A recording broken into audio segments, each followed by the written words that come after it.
Bismillahirrahmanirrahim. Assalamualaikum warahmatullahi wabarakatuh.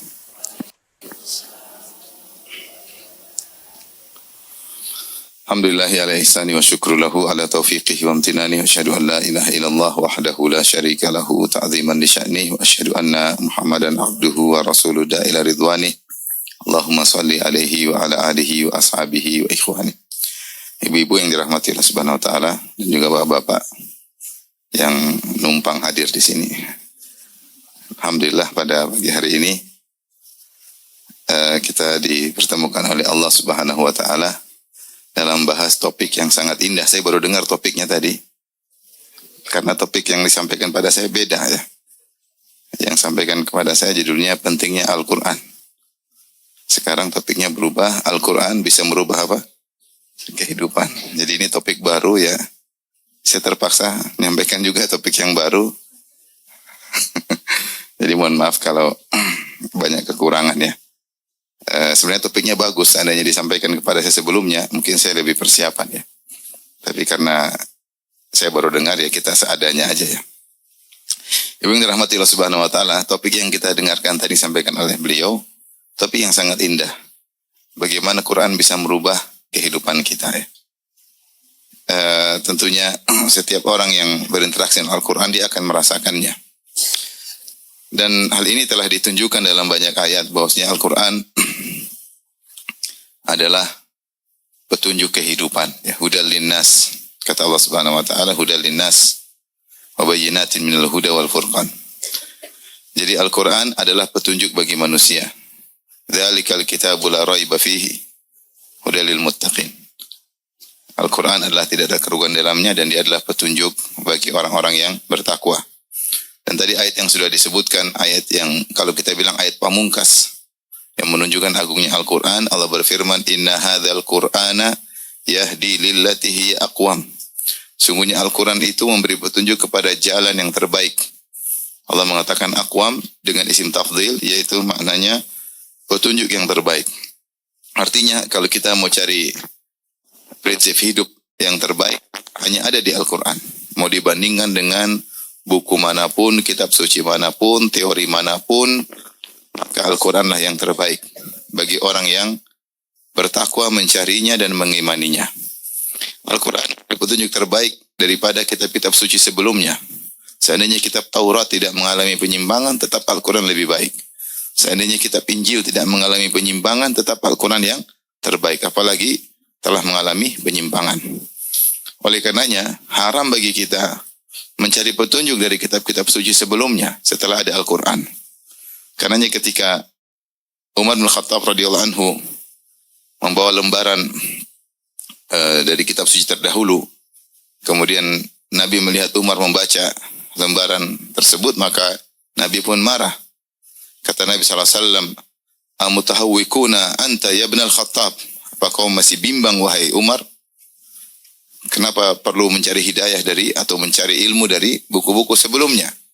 Maka Nabi berkata, "Lau kana Musa hayyan ma wasi'a ila tibai." Seandainya Nabi Musa masih hidup, tidak perlu. Seandainya dia masih hidup, maka dia akan menjadi pengikutku. Tidak boleh bagi dia kecuali menjadi pengikutku. Maka dalam Islam, kita hanya boleh membaca Taurat atau Injil dalam rangka bukan mencari hidayah, tapi dalam rangka untuk mengkomparasi atau untuk membantah penyimpangan yang ada. Tapi kalau mencari hidayah, tidak boleh kecuali hanya di Al-Quran. Karena Rasulullah marah. Oleh karenanya, apalagi Allah telah turunkan ayat pamungkas yang berikutnya. Al-yawma akmaltu lakum dinakum wa atmamtu alaikum ni'mati wa raditu lakum al-islam madinah. Pada hari ini telah aku sempurnakan bagi kalian agama kalian. Dan aku telah sempurnakan nikmatku bagi kalian. Dan aku ridho Islam menjadi agama bagi kalian. Jadi agama kita sempurna. Sempurna dalam segala sisi. Dalam segala sisi kehidupan, dalam segala petunjuk, dalam segala teori. Agama kita telah sempurna. Dan nikmat telah sempurna. Makanya orang Yahudi tahu akan nikmat ini. Sampai orang Yahudi datang kepada Umar. Dia berkata, Ayatun fi kitabikum law nazalat alaina ma'syara Quraisy ma'syara al-Yahud latakhadnahu 'aidan. Ada satu ayat yang turun kepada kalian yang seandainya turun kepada kami, ayat tersebut kami akan jadikan hari turunnya sebagai hari raya. Ayat apa itu? Al-yauma akmaltu lakum dinakum. Yahudi aja tahu itu ayat Itu ayat nikmat. Karena Allah kabarkan bahwasanya agama kita telah sempurna.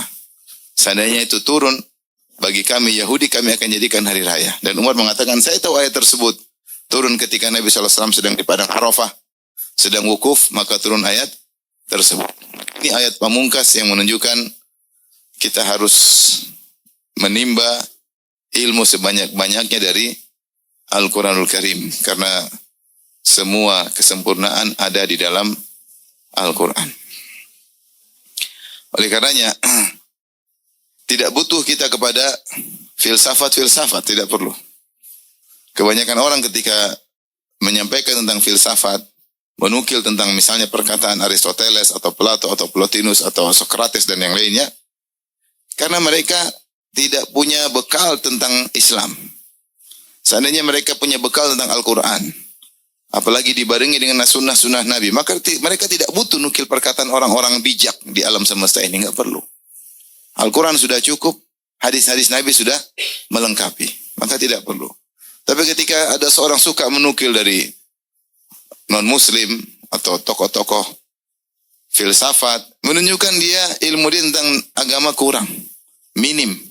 Maka dia merasa tidak menemukan apa yang dia cari dalam Al-Quran, karena dia memang tidak mencari. Adapun para ulama, mereka paham tentang indahnya Al-Quran, mereka paham tentang sempurnanya Al-Quran, maka mereka tidak butuh dengan perkataan-perkataan dari luar Al-Quranul Karim. Maka ini menunjukkan tentang agungnya Al-Quran dan indahnya Al-Quran. Ibu yang dirahmati oleh Subhanahu wa Ta'ala, ini muqaddimah ya, yang saya sampaikan sebagai pengantar bagi kita agar kita berusaha merubah diri kita dengan dekat dengan Al-Quran. Kalau kita renungkan, ya, saya sebagai ustadz, saya baca tentang sejarah para salaf, bagaimana mereka zuhud, bagaimana mereka berkorban, bagaimana mereka ikhlas. Saya sadar bahwa itu semua karena mereka sangat dekat dengan Al-Quran. Sampai ada yang mengatakan, bagaimana hubungan salaf dengan Al-Quran? Jawabannya sama dengan hubungan kita dengan HP sekarang. Sebegitu dekatnya kita dengan HP, dengan medsos, ingin tahu berita-berita dalam medsos, menelaah berita-berita medsos, mengomentari, membantah, dan berdiskusi tentang berita medsos. Kira-kira para salaf dahulu, ya, mereka sering baca Al-Quran, mereka diskusi tentang Al-Quran, mereka membantah orang-orang yang sesat dengan Al-Quran. Hari-hari mereka, waktu-waktu mereka lalui dengan Al-Quran. Dalam Al-Quran selalu mengingatkan tentang hari akhirat, selalu mengingatkan tentang keikhlasan, selalu mengingatkan tentang ketulusan, sehingga jadilah dampak dari Al-Quran terlihat pada diri mereka yang itu tidak terlihat pada diri kita. Jadi sangat jelas bagaimana pengaruh Al-Quran dalam kehidupan. Dari situ kita harus introspeksi diri, ya, memperbaiki diri, mumpung masih ada umur. Bagaimana interaksi kita dengan Al-Quran harusnya kita perbaiki. Dan cara interaksi dengan Al-Quran adalah, alhamdulillah, dengan apa-apa yang sudah ibu lakukan. Ya, belajar tajwid itu salah satu interaksi utama. Belajar tajwid dengan baik, kemudian berusaha menghafal ayat-ayat sebisa mungkin, kemudian kalau bisa baca terjemahannya, kemudian kalau bisa baca tafsirnya, kemudian mengamalkannya. Oleh karenanya Fudail bin Iyad rahimahullah berkata, "Innama unzilal Qur'anu liyu'mala bih, fattakhadhan nasu qira'atahu amala." Sungguhnya Al-Quran itu diturunkan oleh Allah untuk diamalkan. Akan tapi manusia mencukupkan dengan membacanya sebagai bentuk amalan. Ini salah satu kritikan yang disampaikan oleh Fudail bin Iyad di zamannya. Bahwasanya beliau mendapati fenomena bahwasanya ada orang-orang yang hanya mencukupkan Al-Quran dengan membaca tanpa mentadaburinya dan tidak mengamalkannya. Maka efek dalam kehidupannya kurang. Ketika hanya membatasi Al-Quran dalam membacanya, berdalam-dalam dalam tajwid, namun tidak melanjutkan. Sungguhnya tajwid hanyalah tahap penting untuk menuju pada tahap berikutnya, bukan tahap akhir. Bukan tahap akhir, dia bahkan tahapan awal. Dengan kita paham tajwid, kita jadi senang baca Quran. Itu di antara keutamaan tajwid, senang baca Quran karena kita mempraktekkan ilmu tajwid. Dan bukan cuma sampai di situ, kita berusaha mentadaburinya, kemudian berusaha mengamalkannya. Dan ini juga keluhan yang pernah disampaikan Hasan al-Basri rahimahullahu taala.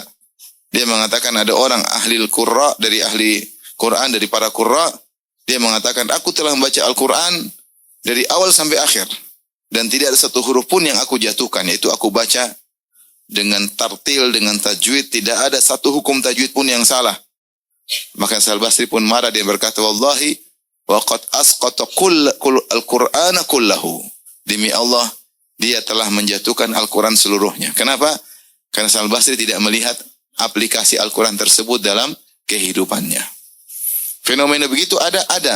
Ada sebagian orang baca Al-Quran, tapi sombong dan angkuh. Karena dia pakar tajwid. Karena sekedar baca saja.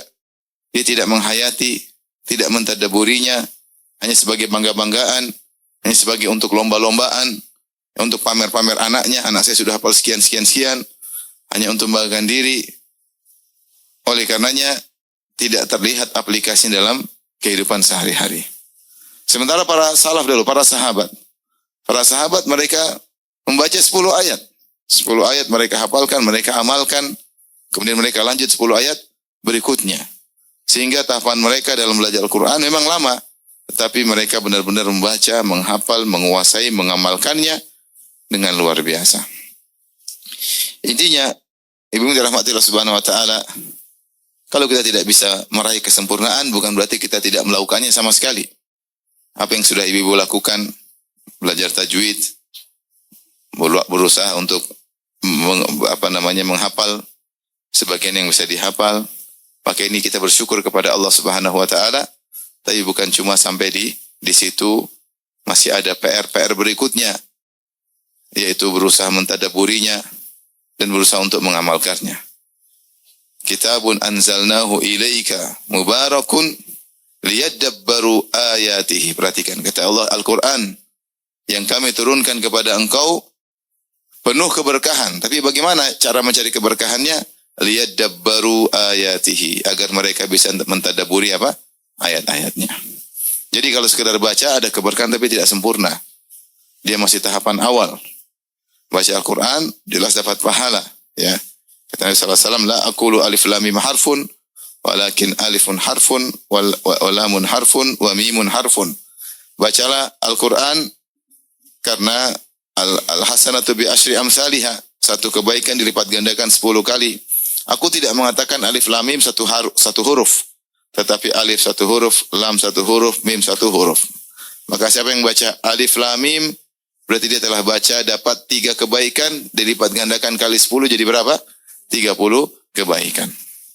Rasulullah motivasi untuk baca. Tapi bukan sekedar baca, tapi untuk juga ditadaburi, ya. Makanya jangan mencukupkan diri hanya sekedar membaca.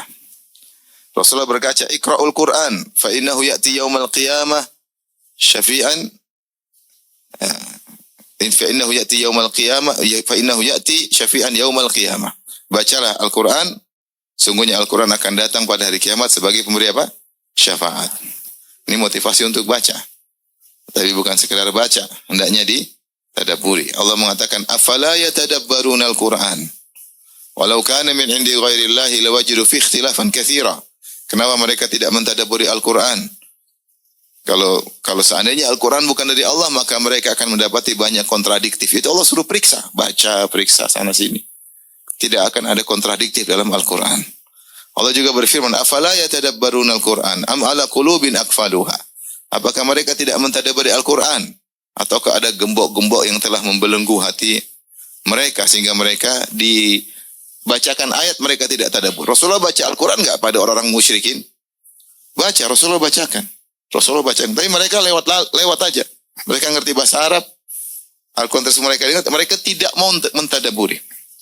Seandainya mereka mau mentadaburi, tentu akan merubah kehidupan mereka. Tapi mereka Al-Quran lewat tidak ditadaburi, ya. Karenanya Nabi menjelaskan ada suatu kelompok yang mereka ahli baca Quran, tapi mereka tidak mentadaburi, akhirnya mereka sesat, yaitu orang-orang Khawarij. Kata Rasulullah SAW, yaqra'una al-Quran la yujawizu taraqiyahu. Orang-orang Khawarij, mereka baca Quran, bahkan mereka hafal Quran, mereka ahli Al-Quran, tapi tidak melewati taraqiyah. Taraqiyah ini turkuah itu ini. Maksudnya selangkangan. Jadi cuma baca sampai di leher, tidak masuk ke dalam apa?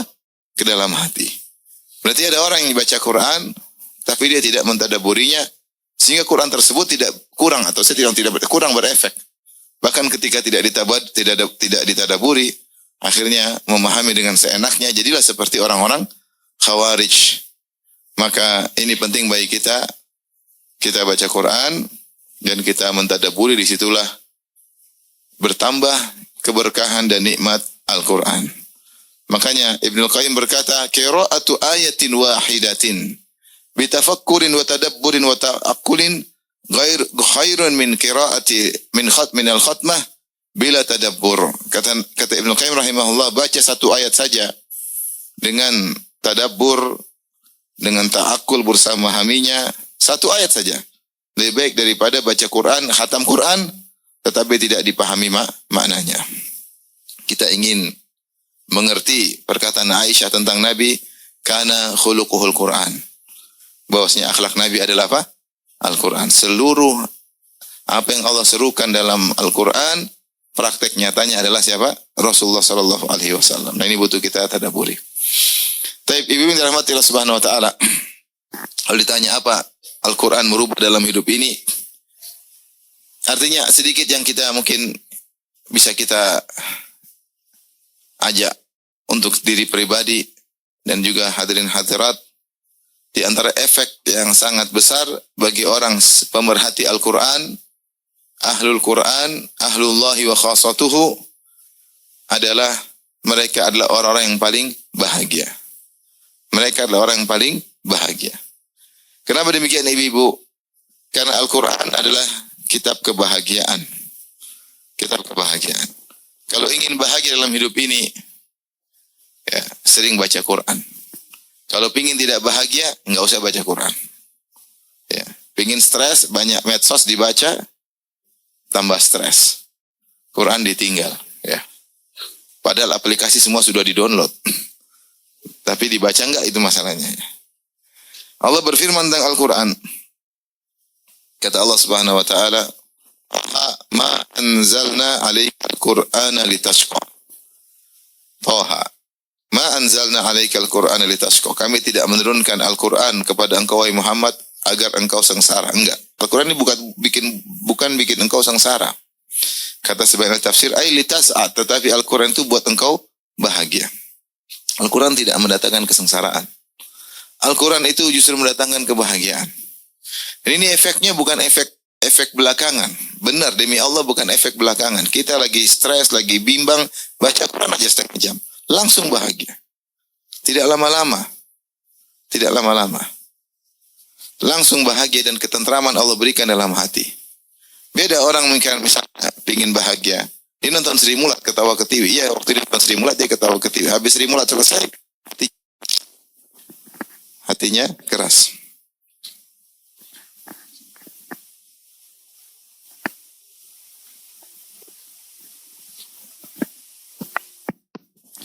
Ingin bahagia, nonton stand up comedy. Iya, ketawa ketiwi ketika itu. Coba setelah diberhentikan, hati terasa keras. Ingin bahagia, nonton film box office, film Hollywood, ya, apalagi film Korea. Nonton, benar ada kebahagiaan. Itu bukan kebahagiaan, itu namanya kelezatan. Karena maksiat itu ada kelezatan, benar, tapi tidak bahagia. Begitu kita matikan, hati kita jadi keras. Ada kebahagiaan yang Allah cabut dari hati kita. Kalau seandainya perkara-perkara itu adalah mendatangkan kebahagiaan, tentunya mereka adalah orang yang paling bahagia. Tapi ternyata kan tidak.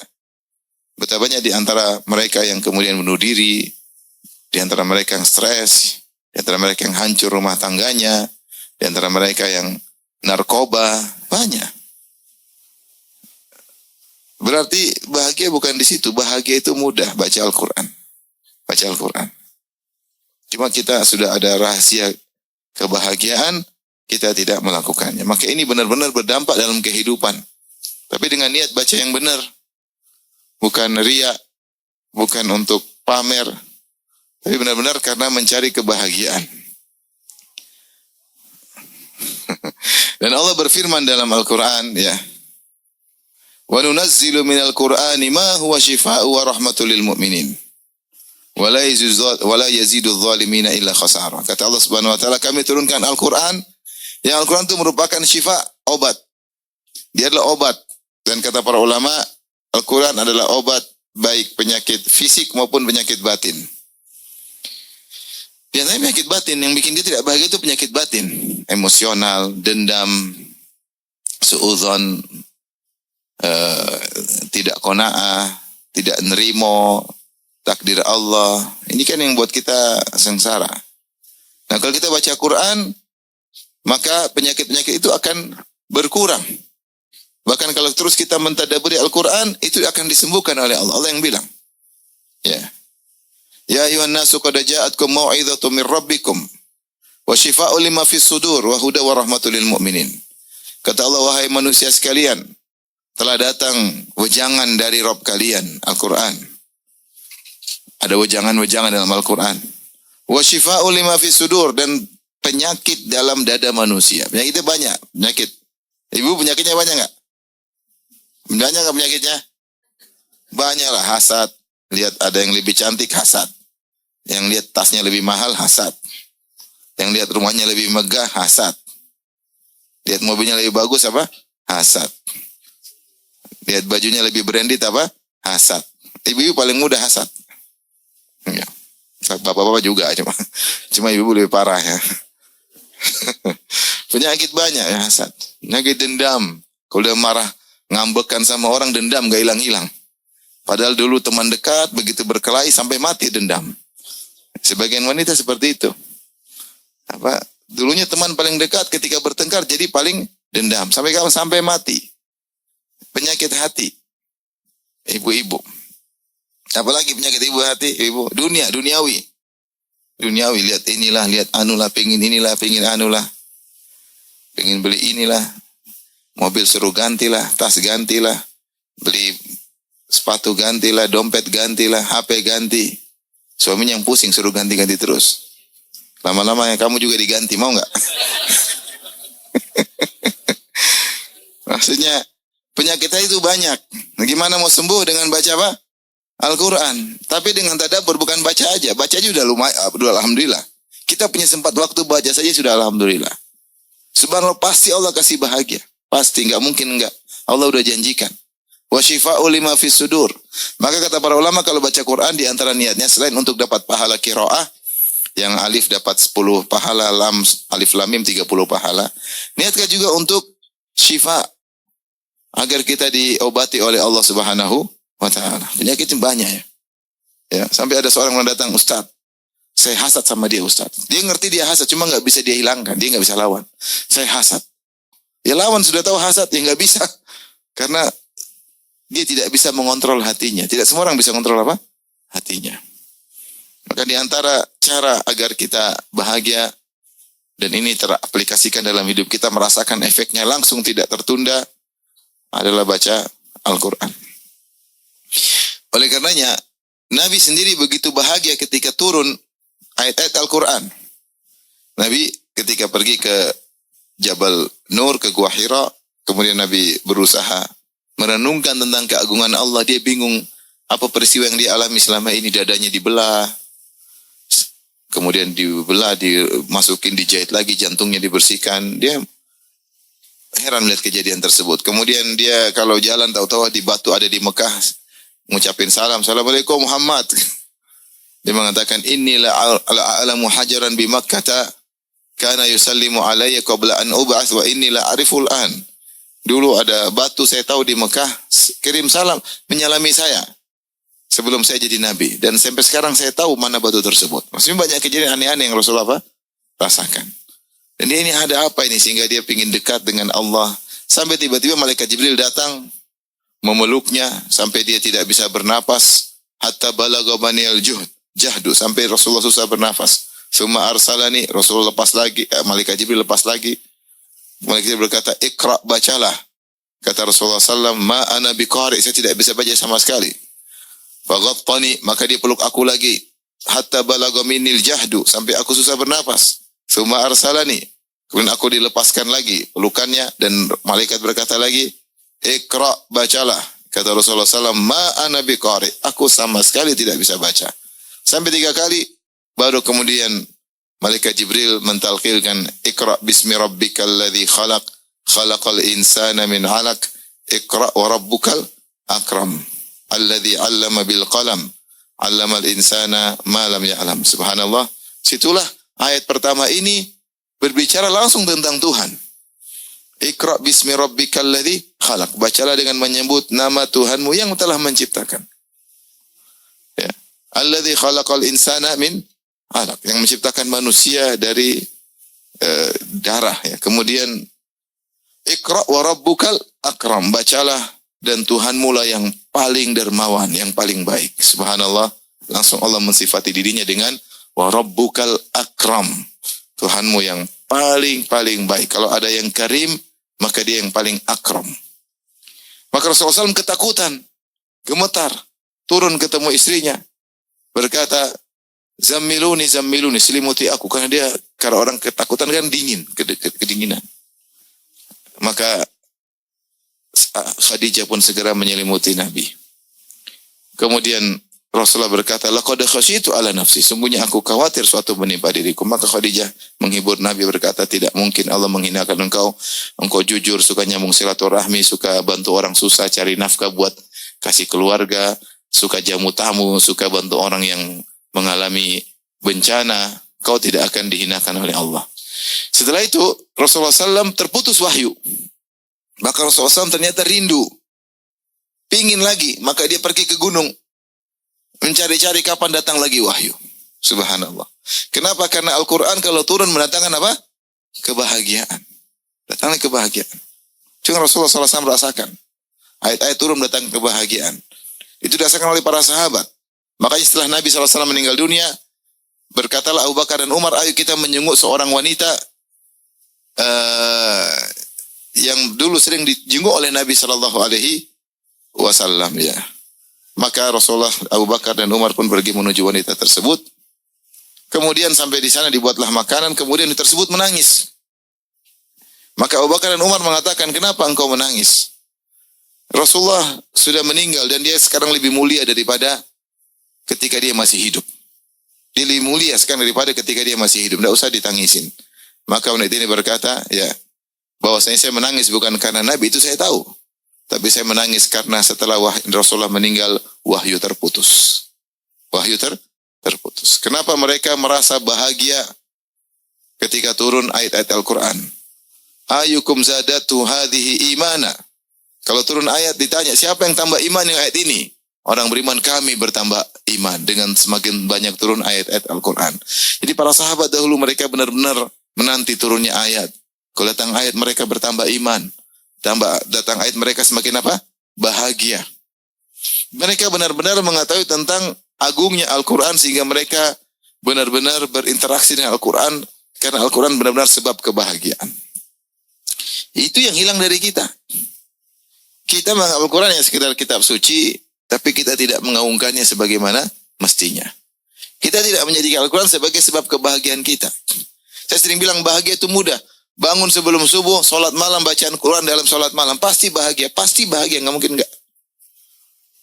Kalau nggak bisa sholat malam karena nggak punya hafalan, ya udah baca Quran aja, nggak harus sholat malam. Bangun tidur baca Quran. Sampai ngantuk lagi, tidur lagi nggak ada masalah. Tapi pasti apa? Bahagia. Apalagi kalau ternyata dibaca sambil berusaha cari maknanya. Ya, para hadirin yang hadirat subhanahu wa ta'ala. Allah turunkan ini firman-Nya, bukan firman sembarang orang. Allah turunkan surat-surat melalui malaikat Jibril, melalui Nabi Muhammad SAW untuk kita. Apa kita tidak penasaran pengen tahu apa maksud Tuhan menurunkan ayat-ayat ini? Untuk agar kita kebahagiaan. Tuhan bilang ini Tuhan ini adalah kitab kebahagiaan. Kita pengen tahu bahagia bagaimana? Kita belajar. Kalau ada kira-kira gampangannya, kalau ada raja kirim surat sama kita, kita pengen tahu nggak? Pengen lah, ini apa maksudnya raja ini? Surat aja. Walillahil matsalul a'la, apalagi bagi Allah perumpamaan yang lebih tinggi, bagaimana lagi yang kirim surat adalah Allah Subhanahu wa taala. Maka di antara yang langsung berdampak dari Al-Qur'an dalam kehidupan ini adalah kita akan langsung bahagia. Kita akan langsung apa? Bahagia. Kebahagiaan dari mana? Kita nggak tahu. Itu rahasia Allah. Tiba-tiba Allah kasih bahagia gitu aja. Allah kasih bahagia. Kenapa? Karena bahagia tempatnya di mana? Di qalb, di hati. Di kalbu kita. Yang menguasai hati kita siapa? Allah Subhanahu wa taala. Al-qulubu baina usbu'aini min asabi'ir rahman. Hati itu berada di antara dua jemari Allah Subhanahu wa taala. In syaa aqamaha wa in syaa azaghaha. Kalau Allah ingin luruskan jadi lurus. Kalau Allah ingin menyimpang jadi menyimpang. Ya.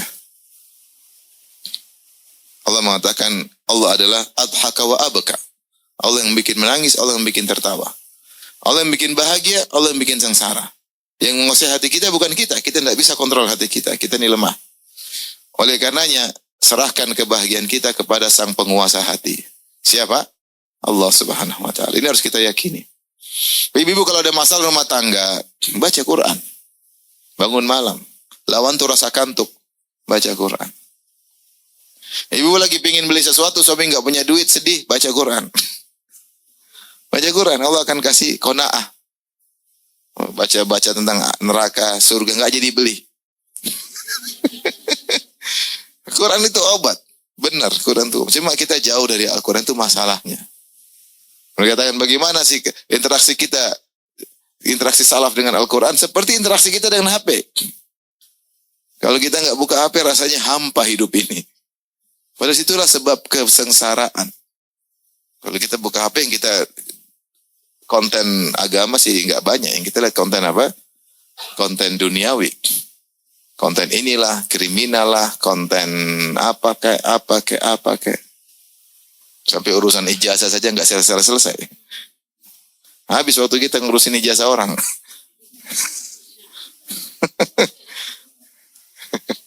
Benar atau tidak?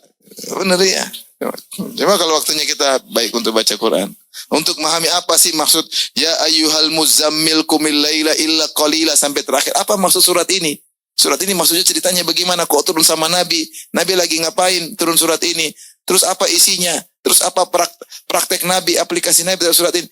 Oh, situ bahagia luar biasa. Cuma kita nggak lakukan. Itu masalahnya. Kita nggak lakukan. Jadi kalau tanya apa merubah kehidupan, jelas merubah kehidupan. Cuma kita tidak membacanya, tidak mentadaburinya. Tapi ini salah satu, maksudnya secara umum bahwasanya Al-Quran itu mendatangkan kebahagiaan. Yang kedua, ibu rahmati Allah Subhanahu wa taala. Bosnya Al-Quran menjadikan kita bersabar dalam hidup ini. Kita ini hidup diuji, darul ibtila. Dan semakin beriman semakin diuji. Benar. Makanya semakin beriman semakin banyak ujian. Semakin banyak ujian. Cuma ada yang baru diuji sedikit merasa ujiannya besar. Ada orang diuji banyak dia diam-diam aja. Ada orang diuji sedikit langsung bikin status. Kan ada. Bikin status atau rubah status. Tahu-tahu bikin status gambar jantung terbelah dua. Ada apa Jadi ada orang mau jantung terbelah 3, terbelah 4, dia cuek aja. Dia sabar. Jadi sungguhnya di banyak orang-orang yang mereka jauh lebih beriman daripada kita dan mereka ujiannya lebih besar, cuma mereka diem. Mereka diem. Tidak seperti mungkin sebagian kita baru sedikit ujian sudah ngeluh sana curhat sini, ketemu orang nangis sana nangis sini. Tapi hidup ini pasti ujian. Tidak ada yang diuji dan semakin beriman semakin pasti diuji. Dan sebagaimana Rasulullah bersabda, asyadun nasi balan al-anbiya tsumma salihun tsumma al-amsal fal-amsal. Orang yang paling banyak ujian adalah para orang saleh, para nabi, kemudian orang saleh, kemudian selanjutnya yubtala rajulu ala qadri imanihi. Seorang diuji dengan kadar apa? Keimanannya. Dan itulah yang dialami oleh para nabi. Saya bayangkan Nabi Nuh, ujiannya luar biasa. Dia Rasul pertama. Istrinya kafir. Kira-kira enak nggak punya istri kafir? Luar biasa. Ceramah sana. Nuh, ceramah mulu istrimu ente nggak beres. Kira-kira gitu. Kalau anak buahnya umat dunia adalah jamaah pasti digituin Nuh. Kamu ceramah mulu, istrimu aja nggak beres. Gimana, berat? Anaknya juga kafir. Bayangkan. Dan itu Nuh alami berat ratusan tahun. Anaknya panjang umur. Bagaimana seorang ayah seorang lelaki menghadapi istri kafirah. Ada anaknya kafir, buah hatinya. Dan itu mungkin paling tidak berpuluh-puluh tahun, kalau mungkin ratusan tahun. Sampai di detik-detik terakhir Nuh alaihissalam masih merayu anaknya agar masuk Islam. Dia mengatakan, ya bunayyarkam ma'ana. Sudah ombak besar, Nuh bilang, dia bilang, kafir. Makanya, Abi kasih tahu nggak mau dengar, enggak. Dia bilang, ya bunayya, wahai putraku, ayo naik dulu. Wala takum ma'al kafir. Jangan ikut-ikut orang kafir. Ayo naik. Yang penting kau naik dulu, nanti kita diskusi. Anaknya langsung ngeyel. Sa'awi ila jabali ya'simuni minal ma'. Enggak. Saya akan sampai puncak gunung yang selamatkan aku dari apa? Dari ombak ini. Qala la asimal yauma min amrillah illa marahim. Enggak ada yang selamat, kata Nuh. Masih mau dibilang, tahu-tahu hala bainahumal mauju fakana minal mugraqin. Tahu-tahu ada ombak, anaknya tenggelam. Nuh sedih, luar biasa. Sampai saking sedihnya dia minta sama Allah. Ya inna wa'dakal haq. Inna bani min ahli. Ya Allah, ini dari keluargaku. Dia masih pingin ada kebaikan buat anaknya setelah anaknya mati kafir. Saking sayangnya kepada anaknya. Allah tegur. Ya Nuh innahu laysa min ahlika innahu amalun ghairu salih. Fala tas'alni ma laysa laka bihilm. Inni a'idzuka an takuna minal jahilin. Wahai Nuh, itu bukan keluargamu. Dia telah melakukan kekafiran. Maka jangan kau doa kepada aku yang kau tidak minta sesuatu yang kau tidak punya ilmu tentangnya. Aku nasihati engkau jangan sampai kau menjadi orang yang jahil, wahai Nuh. Subhanallah. Kenapa Nabi Nuh sampai seperti itu? Karena dia sayang sama apa? Anaknya. Maksudnya ujian luar biasa. Terus menghadapi kaum yang ratusan tahun. Sampai Nuh dihina-hina. Kakek, anak, cicit, buyut, cacat, bebet, apa semua. Kumpul semua. Setiap keturunan datang untuk menghina Nabi Nuh. Kullama marra alaihi mala'un min qaumihi sakhiru min. Qala in taskharu min. Kata setiap ada sekelompok orang lewat Nabi Nuh diajak. Maksudnya kita kalau baca kisah Nabi Nuh alaihissalam, subhanallah, diuji dengan kita yang ujian tidak ada apa-apanya. Makanya Allah turunkan kisah Nabi Nuh ketika Nabi masih di Mekah. Kisah surat Hud tentang kisah Nabi Nuh, kemudian juga surat Nuh, itu namanya surat Makkiyah. Surat Makkiyah itu apa? Surat yang turun ketika Nabi masih di Mekah. Sudah belajar belum? Yang benar. Turun ketika Nabi masih di Mekah. Dan ketika Nabi masih di Mekah, Nabi masih dihina-hina, para sahabat banyak yang dibunuh, disiksa. Tapi Allah suruh bersabar. Ketika Allah sebutkan tentang surat kisah Nabi Nuh yang begitu, bagaimana sabarnya Nabi Nuh berdakwah sampai 950 tahun, dihina-hina. Ya, sampai dirajam oleh kaumnya. Allah mengatakan, "Dzalika min amba'il ghaibi nuhihi ilaik. Ma kunta tilka min amba'il ghaibi nuhiha ilaik. Ma kunta ta'lamuha anta wala qaumuka min qabli hadha. Fasbir. Innal aqibata lil muttaqin." Inilah berita gaib yang kami bacakan kepada engkau, itu kisah Nabi Nuh alaihissalam. Kau tidak tahu sebelum tentang kisah ini. Dan kaummu juga tidak tahu tentang kisah Nabi Nuh. Cuma ini masa lalu yang saya ceritakan kepadamu. Buat apa? Fasbir, sabarlah. Innal aqibata lil muttaqin. Sungguhnya kesudahan yang indah bagi orang-orang yang bertakwa. Jadi kalau kita dalam hidup ini diuji, kita baca kisah-kisah, subhanallah, kita ini nggak ada apa-apanya. Apalagi kalau ibu baca kisah Nabi Yusuf, aduh, kisahnya luar biasa. Tapi akhirnya happy ending. Sehingga kalau kita baca kisah seperti itu membuat kita tegar. Buat kita tegar, karena kita nggak bisa sabar kecuali Allah yang bikin sabar. Allah berkata, "Wasbir wa ma sabruka illa billah." Bersabarlah, kau tidak bisa sabar kecuali Allah yang kasih apa? Sabar. Bagaimana Nabi Yusuf bisa husnudzon kepada Allah puluhan tahun? Itu yang saya nggak habis pikir. Dia kan diuji puluhan tahun. Minimal pendapat mengatakan 15 tahun, ada yang mengatakan 40 tahun, ada yang mengatakan 80 tahun. Sejak dipisah dari ayahnya sampai ketemu lagi setelah jadi bangsawan, ada khilaf. Ada yang bilang 15 tahun, ada yang bilang 40 tahun, ada yang bilang 80 tahun. Dan selama itu dia husnudzan kepada Allah Subhanahu wa taala. Husnudzan. Dia tidak tahu bagaimana dia dicemburui oleh kakak-kakaknya, bagaimana dia dipisahkan dari ayahnya, bagaimana dimasukkan dalam sumur, dijual jadi budak. Kemudian kerja tanpa gaji karena seorang budak, kemudian dituduh mau berzina di penjara. Semua itu dia lewati dengan husnudzon. Ini menakjubkan.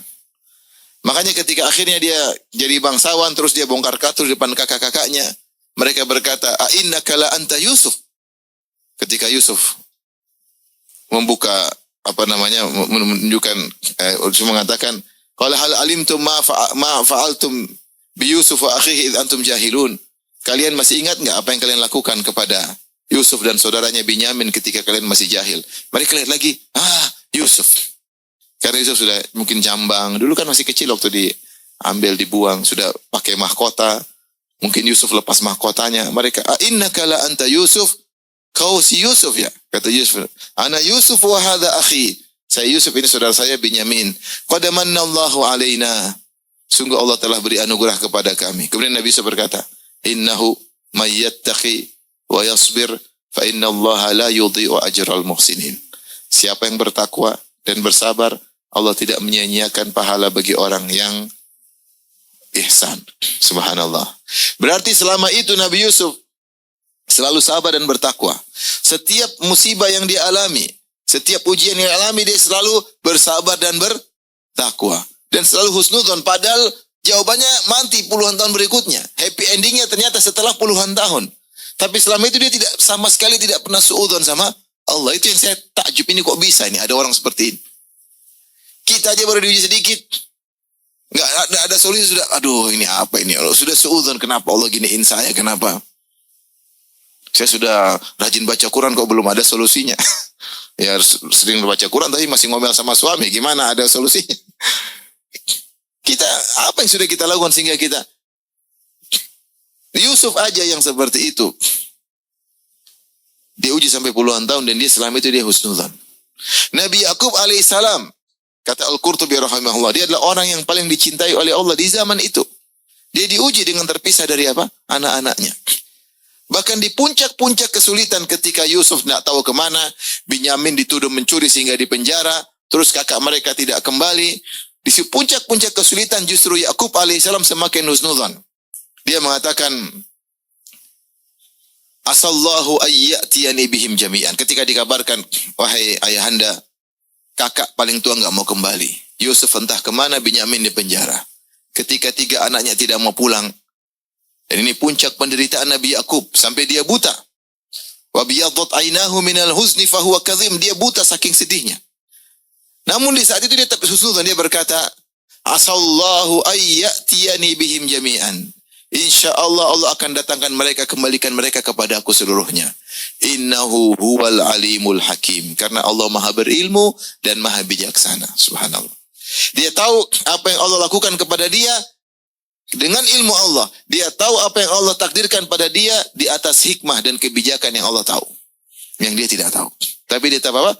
Husnudzon. Nah kita kalau baca kisah-kisah seperti ini, kita lebih mudah untuk bersabar. Makanya sebagian ulama mengatakan, kalau siapa yang sedih, baca surat Yusuf dengan tadabbur, pasti sedihnya berkurang, pasti. Karena apa yang dialami tidak ada apa-apanya dengan kisah Nabi Yusuf. Maka inilah interaksi Al-Quran kita baca. Makanya Al-Quran itu sering kisah-kisah para Nabi diulang-ulang. Ada Ustaz kok kisahnya diulang-ulang? Nabi Musa kisah, surat ini cerita, tambah lagi, ulangi lagi. Kenapa nggak langsung satu episode selesai? Karena memang Al-Quran itu memang diulang-ulang. Dan setiap kita baca perlu ada, tapi setiap surat itu, si kisah itu beda-beda. Ada tambahan makna yang tidak disebutkan di surat yang lain. Itu di antara menakjubkannya Al-Quran. Kisah Nabi Musa disebutkan dalam banyak surat. Tapi kalau kita baca tafsir, itu setiap surat beda-beda. Ada beda-beda tambahan makna yang tidak disebutkan pada surat yang lain. Dan ini Al-Quran berulang-ulang. Makanya takwa diulang-ulang, kisah neraka diulang-ulang, kisah surga diulang-ulang, kisah orang soleh diulang-ulang. Agar setiap kita baca selalu kita mengambil pelajaran. Jadi kalau kita baca Al-Quran dengan tadabbur, pasti akan berdampak dalam kehidupan. Di antaranya kita akan lebih sabar. Ikhwan, ibu-ibu, akhwat, ummahat, dalam hidup ini banyak hal yang tidak sesuai dengan kita rencanakan. Banyak atau tidak? Banyak. Agar Allah kasih tahu ini bukan surga. Surga nanti pingin semuanya terpenuhi di surga. Sekarang tidak semua kita inginkan kita dapatkan. Banyak yang kita dapatkan tapi tidak semua. Agar kita tidak itminan dengan dunia, agar kita tidak condong kepada dunia. Kata Allah tentang radhu bil orang kafir. Radhu bil hayati dunya wa ma'annu biha. Sungguhnya orang-orang innal ladzina yarjuna liqa'ana. Sungguhnya orang tidak berharap bertemu dengan kami. Dan mereka radhu bil hayati dunya, dan mereka tenteram dengan kehidupan dunia. Wa ma'annu biha, dan mereka condong. Itu orang kafir karena senang dengan dunia, tidak mau mati.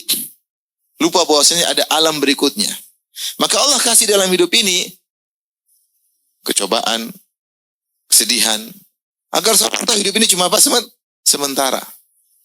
Dan dia merindukan sesuatu yang sempurna. Sempurna itu hanya ada di surga kelak.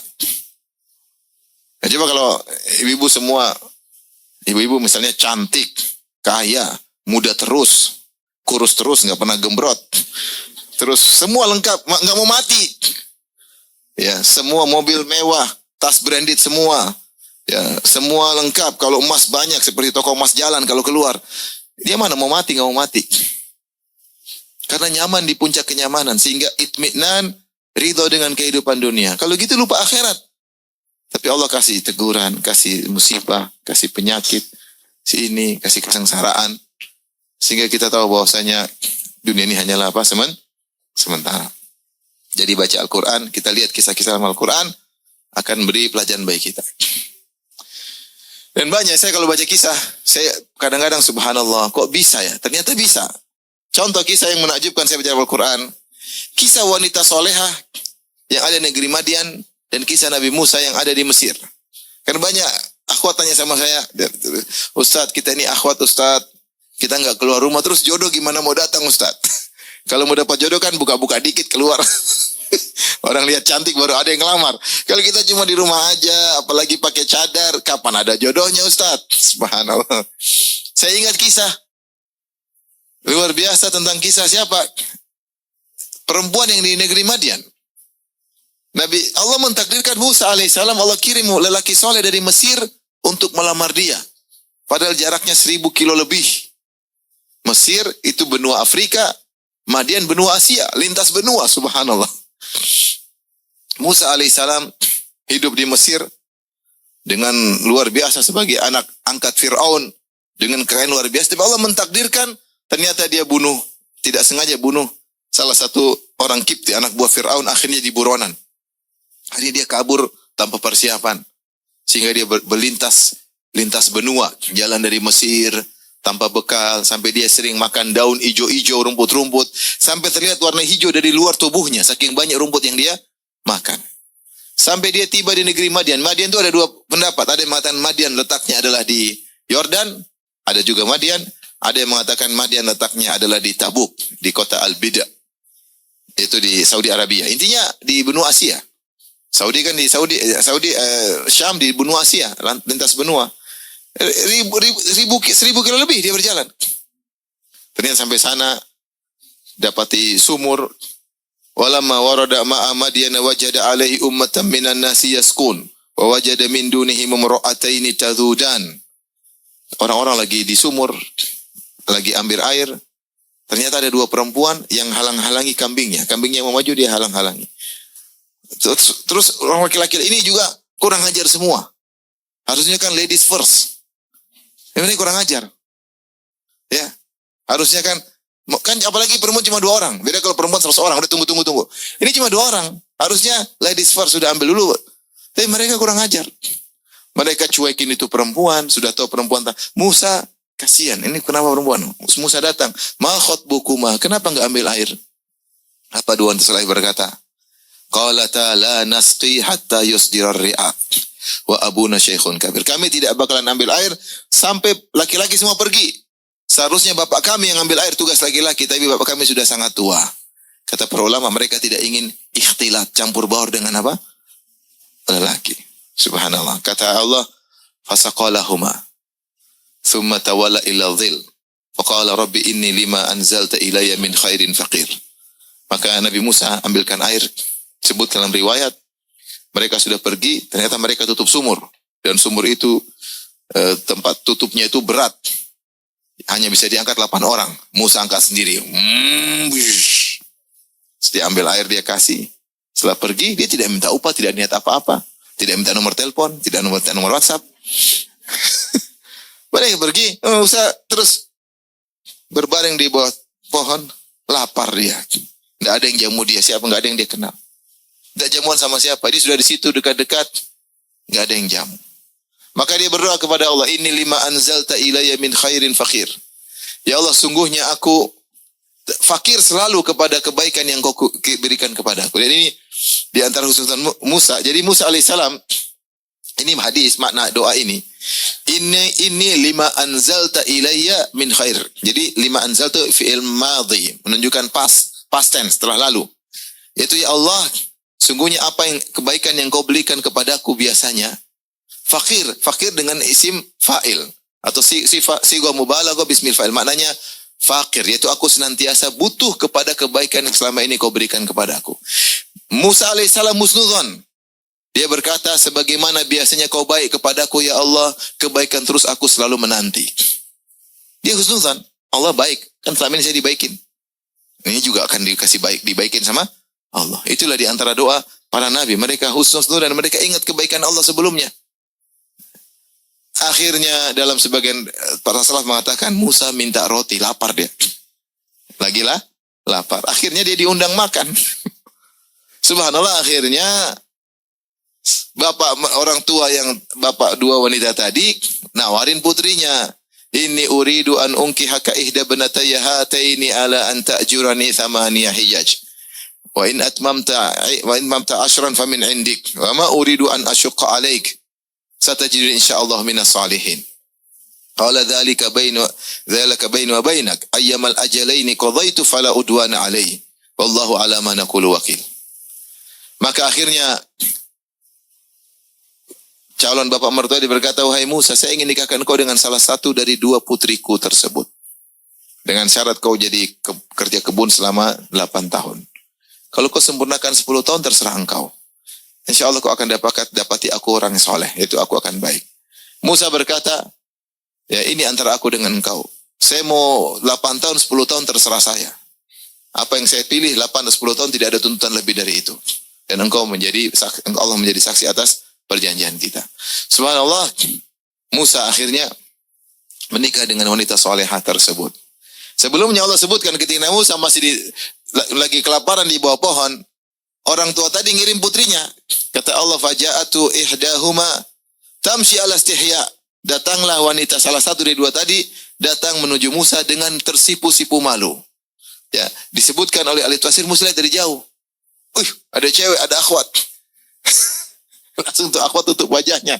Padahal ketika itu di zaman itu wajah tidak bukan syariat jilbab mungkin, tapi dia karena malu sama Musa dia tutup. Kemudian akhirnya jalan sama Musa, berjalan ala istihya, jalan dengan penuh malu-malu. Bahkan cara jalannya pun menunjukkan dia tersipu malu. Akhirnya Musa bilang kau di belakang, saya di depan. Jadi Musa jalan depan, kalau belok kanan si akhwat lempar kerikil sebelah kanan, kalau belok kiri si akhwat lempar kerikil sebelah kiri. Jadi jalan bukan berdua ya. Ukhti di mana rumahnya? Jauh enggak? Abi bagaimana Abi? Kira-kira enggak ada gitu. Subhanallah. Musa depan, akhwat di belakang. Kalau perempuan depan khawatir, Musa ngelihat lekuk tubuhnya, Musa enggak mau. Subhanallah, akhirnya Musa begitu. Maksud saya, ini akhwat jauh. Dari Sabang sampai Merauke jauh. Ternyata Allah takdirkan bertemu. Maksudnya tidak ada yang tidak mungkin. Kalau seorang bertakwa kepada Allah salehah, pasti ada solusi. Meskipun terpisah dengan antar benua. Tapi Allah takdirkan pasti apa? Ketemu. Pas ini kita dapati dalam pelajaran Al-Quran sangat banyak. Maka benar kata Allah Subhanahu Wa Taala, Inna hadzal Qur'ana yahdi lillati hiya aqwam. Sungguhnya Al-Quran menunjukkan kepada jalan yang terbaik. Semua solusi terbaik ada di Al-Quran. Di antara pelajaran-pelajaran Al-Quran yang terbaik dikumpulkan oleh Syekh Umar Al-Muqbil ya dalam kitabnya Khamsuna Qaidah ya. 50 kaidah tentang kehidupan, dan saya sudah ceramahkan, bahkan saya tambah beberapa kaidah yang lain ya tentang kaidah kehidupan dari Al-Quran terkait dengan kehidupan pribadi pun masyarakat. Saya anjurkan kepada ibu-ibu untuk baca buku tersebut dan juga boleh dengar kajian saya karena saya syarah 50, bahkan saya tambah 3 kaidah dan mungkin saya akan tambah lagi karena Al-Quran penuh dengan kaidah. Kaidah itu penting dalam kehidupan kita. Sehingga kita menjalani kehidupan dengan tentram, dengan sabar, karena namanya ujian akan terus ada. Oleh karenanya, ini di antara bukti bahwasanya Al-Quran bisa merubah kehidupan apa? Seseorang. Oleh karenanya, kalau kita sering baca Quran, Allah akan beri keberkahan. Dan keberkahan itu kebaikan yang sering tidak kita duga. Yang sering tidak kita duga. Saya sering sampaikan kisah, ada kawan, dia S3 Amerika, bidang pendidikan. Dia datang ke rumah ngobrol. Dan dia pernah, karena dia pakar bahasa Inggris, dia pernah disuruh oleh seorang ustadz menerjemahkan Al-Quran dari awal sampai akhir bahasa Inggris. Akhirnya dia terjemahkan, ketika dia terjemah Al-Quran tidak mudah menerjemah. Terpaksa dia baca tafsir-tafsir. Sehingga seluruh ayat dari ayat 1 sampai terakhir, dia pernah baca tafsirnya. Dari situ dia bilang, ini Quran luar biasa. Maka sejak itu dia bilang, saya suruh anak saya tiap hari harus baca Quran.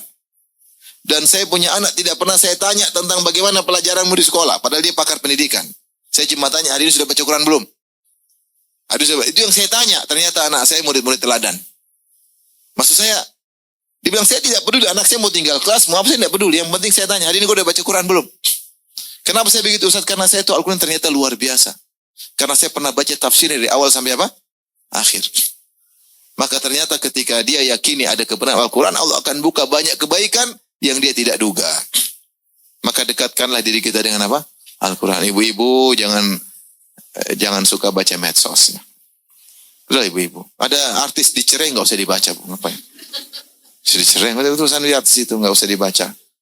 Ibu ada akhwat, ada artis suaminya meninggal, ibu pada menangis semua. Padahal suami orang yang meninggal pada nangis. Suami sendiri diomelin, gimana ceritanya? Ini suami orang menangis, mati dia menangis. Suami sendiri di rumah diomelin. Oleh karenanya membaca Quran jadikan dalam kehidupan sehari-hari. Jangan lupa sholat malam, jangan lupa baca Quran, ada target wirdul yaumi. Enggak usah banyak-banyak, saya enggak suruh baca banyak-banyak. Saya bilang seperempat juz per hari, oke lah, itu sudah luar biasa. Kalau bisa sempat waktu baca terjemah, baca tafsir, kalau bisa dengar ceramah. Alhamdulillah, saya punya ceramah tafsir banyak di YouTube. Sudah hampir sekitar 16 juz ya. Saya bisa dengar aja satu baca. Enggak apa, baca aja, baca. Dengar. Situlah kita berinteraksi dengan Al-Quran. Kita bilang, ya Allah, saya ingin dekat dengan Quran, ya Allah. Saya ingin memahami firman-firman-Mu. Ketika kita niat untuk memahami ayat Allah, insya Allah kasih keberkahan dalam hidup ini. Benar hidup kita banyak ujian, tapi insya Allah kita bisa lewati. Benar banyak ujian ini, banyak hal yang kita tidak inginkan, tapi insya Allah kita bisa lewati. Dengan keberkahan apa? Al-Quranul Karim. Maka jangan sampai di rumah tidak dibacain Al-Quran. Kata Nabi SAW, Iqra'u surat Al-Baqarah. Baca surat Al-Baqarah di rumah. Fa inna syaitana yanfiru minal baiti alladhi tuqra'u fi surat Al-Baqarah. Setan lari di rumah yang dibacakan surat apa? Al-Baqarah. Ini rumah tidak pernah baca Al-Quran. Film Korea diputar di rumah. Setan datang semua. Setan datang. Ya. Ada film Korea. Akhirnya maksiat. Musik-musik di rumah. Ya repot. Gimana mau berkah? Bagaimana mau berkah di rumah? Ya. Demikian saja mungkin yang bisa saya sampaikan. Teori banyak ibu-ibu ya. Yang penting praktek. Yang penting apa? Praktek. Semoga Allah mendekatkan kita dengan Al-Quran.